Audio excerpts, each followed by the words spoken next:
his height, 3 cubits, which is 4'6". 4'6", less than 5 feet tall, very, very short. Most women are taller than him. And you know how women are. They don't want a man shorter than them. He came down to us small of stature. He came down to us small of stature. He was humble, and the Father put him low to the ground. He was low to the ground. The people like tall. Who was the tallest? The giants. Were they to be behold? No, they were wicked. When Yahusha, Shaul, he was the tallest. Stood up highest on everyone. And ended up being the one that the Father said, I hate I even made you king. Shaul was taller than all of them. We're going to make him the king. See, man will pick the tallest. Get this. Yahuah will pick the shortest, the ugliest, the one that's not to be behold. That's the one he will pick. That's the one. That is him. No, not that one. Remember, dude? Jesse brought all those men, all his sons. They was nice in stature. He saw the little ruddy boy out there tending the field. This all your boys? Yeah, that's it. But I got one of the other little boy. You don't want that one. He's just a little scrawny little fella. No, that's him. You see, man does not see like Yahuah sees. I don't see like Yahuah sees. I'm trying to see like he sees more and more. Don't get me wrong. I see things the way he sees them. But I want to see more and more how he sees them. All we have to do is dig into his scripture, see how he sees things. What man likes, the Father said no, reject. What man reject, the Father said no, accept. The poor is rejected in the world today. The rich, they're accepted. Mention any rich man. I listen to my students. They tell me.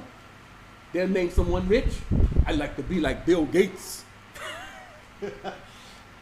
He's rich. He's rich. They're saying, I want to be rich like Bill Gates. I want to be like Bill Gates. They don't look at the poor and say, I want to be like the poor. Someone less fortunate. Someone doesn't look well. Yahusha's prediction. Watch this. Pay close attention to this. That he will be taunted. Physician, heal yourself. Remember they told him, heal yourself. When they did what they did to him, they told him to heal yourself. He bent over crooked, family. This is what they were talking about. He was deformed. He healing other people. They telling him, you need to heal yourself. He weren't concerned about himself. He wasn't in pain or agony. He just wasn't to behold. But they told him, heal yourself.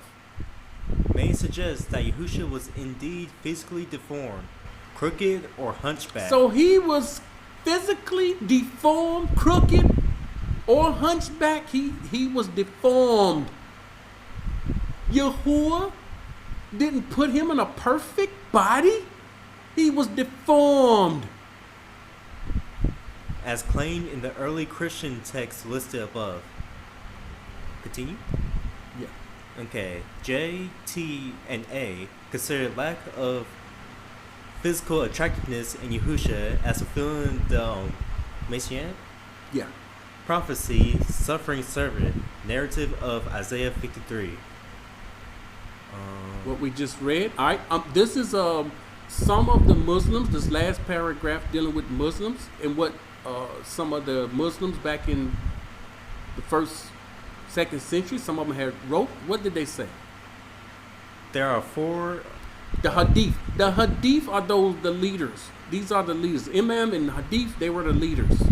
And I'm thinking it's a place right here. Yeah, that's the place. But on Bukhari, stating Yahusha had a brown complexion. He had a brown complexion. The Muslims believed he had a brown complexion. And 3 hadiths in Imam Muslim. However, the most prominent narrator is from this long place, descendant of this man, with a chain of narration that stated a man of brown complexion and lank hair. A man of brown complexion and lank hair. Now, what we're going to do now, this is the letter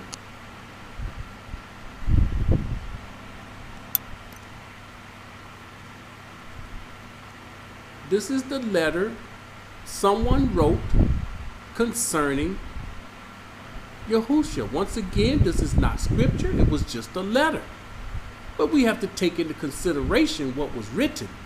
And you ask yourself a question. This was written back in the 1st century. You have to ask yourself a question. Does this sound legit?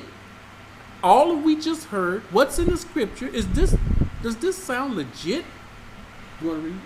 You want to read? Okay, come on. Okay. All right, wait. Go The ahead. preacher clearly, he is a strange man, gaunt and rugged. So this eyewitness account said, I saw the preacher clearly. He's a strange man, grunt, rugged, As though he were burnt up by the fire of his passion. as though he were burnt up. Foot looked like they'd been burned in the furnace. Though he were burnt up in the fire of his passion. He had a lot of passion. When you see his face and hear him speak, he is full of self-confidence. So Yahusha being full, when you see his face and hear him speak, don't get me wrong, he was full of self-confidence. He knew what he spoke came from the Father. He knew what he spoke was right. I'm thinking this word is Imperious. often fierce. The crowds were noisy at first because those at the back could not hear and there were interruptions. So they were trying to hear and there were interruptions. Hey, be quiet. There were interruptions, noise going on. He put them down with a few words. He can put you down with a few words. You know how he put down those Pharisees? He can put you down with a few words. Yahusha will put you in your place. Yahusha will put you down with a few words. If he walk in that wilderness and you see him and you do something you don't have no business doing, he will put you down with a few words. He won't use many words. He was like a general among the people. So he was like a general. And they obeyed like common soldiers. Now, these are the ones that followed him. There was a remnant. The Father had a remnant of people that didn't look at his outer appearance. And they looked at the message that came from him. See, today we got people, they look at the outer appearance, then they listen to the message. Outer appearance is everything. If you go on YouTube, what's the guy? Philip Scott? Philip Scott was told from, he called himself African Diaspora, but he used to be Media Advice Show. Phil Scott, he came and told his people how he grew such a large channel.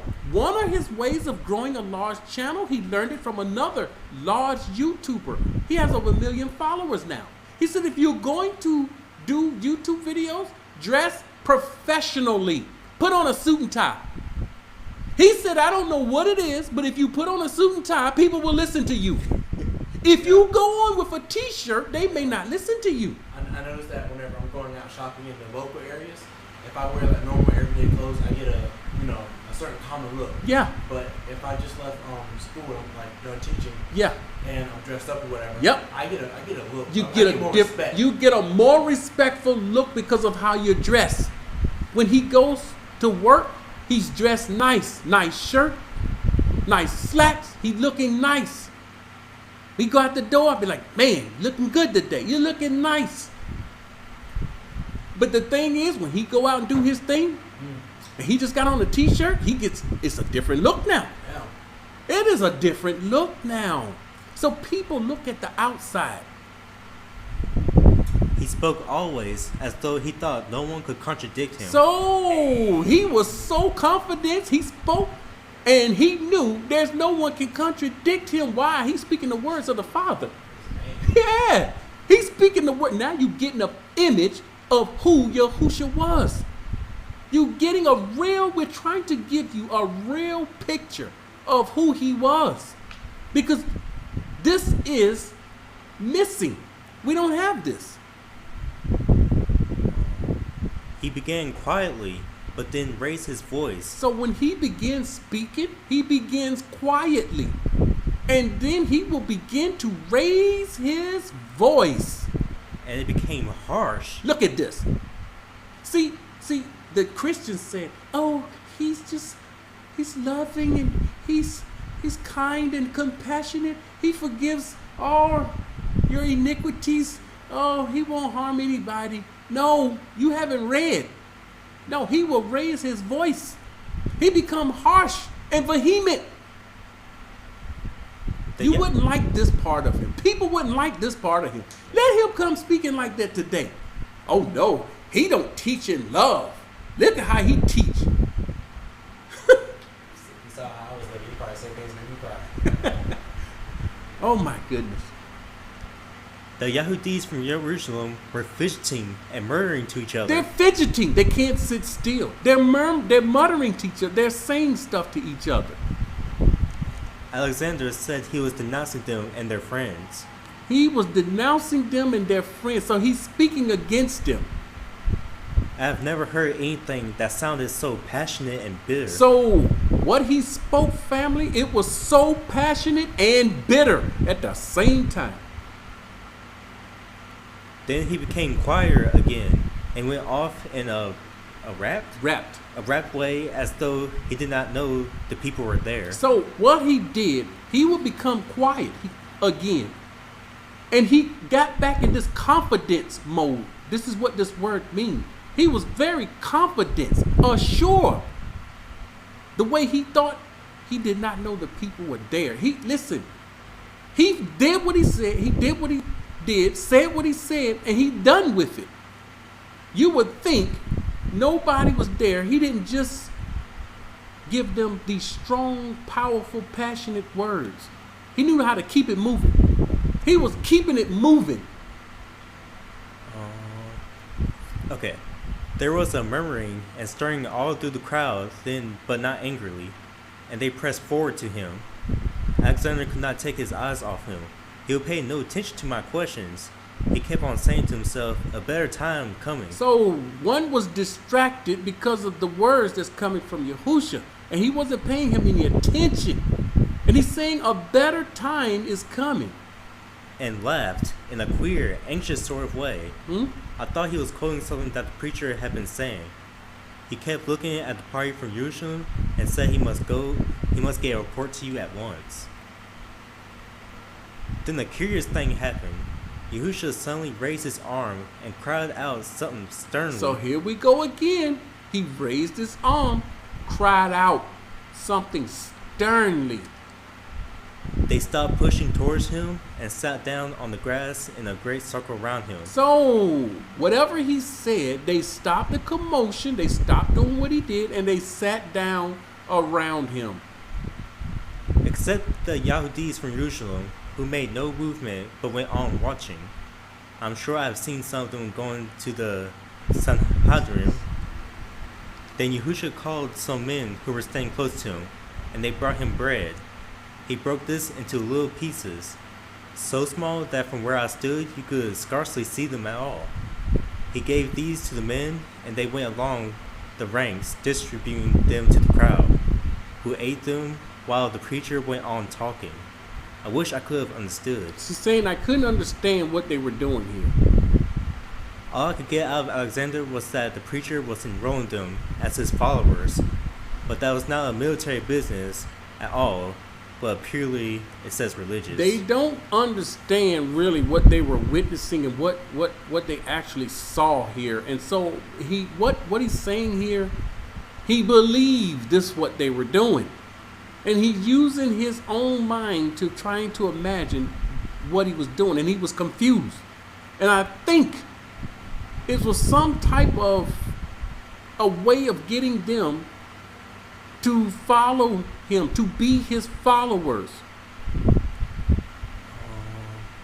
The eating of the bread was a symbol that they enrolled themselves under him. So this is what he believed, that was a symbol of that they enrolled themselves under him. And he was just feeding them. He fed them. He gave them food to eat. We understand how little he could take and feed a lot. To live as he lived and to do all the things that he had been telling